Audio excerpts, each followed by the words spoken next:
Hello mga kabalonchi, so for today's video, pupunta nga pala kami sa Lucky Wings sa Barangay Batikan. Dito nga ay nakasakay na kami sa tricycle. 8 PM na nga pala to ng gabi. Bago nga pala kami pumunta doon, may dinaanan muna kami, Auntie ni Cyrus. Maya-maya nga lang ay nandito na din kami, nakarating na agad kami. Naglakad na nga lang kami kasi walang paradaan kasi ginagawa dito yung kalsada, yung kabiak ng kalsada. Pagkapasok din namin, umorder din kami agad pero naka-order na din yung ate ni Sai.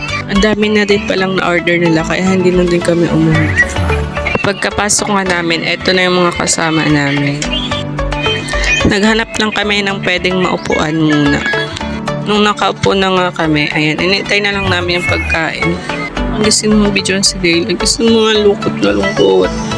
Pagkadating nga ng Sangyup, ayan. Gusto na agad ni Dale lang kumain dyan kahit lulutuin pa yan. Na din yung chicken wings. Ayan, kumakain si Dale. Kasi gutom na ang baby. Tapos ayan, nagdatingan na yung mga pagkain. Ayan, ito yung combo nila. May sisig, may fries, may chicken. Ang inulang ko na nga lang dyan ay yung chicken wings. Ito na nga pala yung original na Kabalonchi Vlogs. Ayan si Daylan na nga pala yan. Unas-unas nga ni Daylan dyan. Lalo na yung price. Ang price yung talaga yung gusto nila kasi pure potato.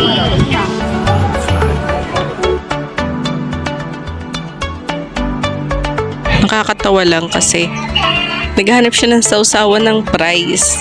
Ayan, sinasawsawan naman niya yung sa pang-wings.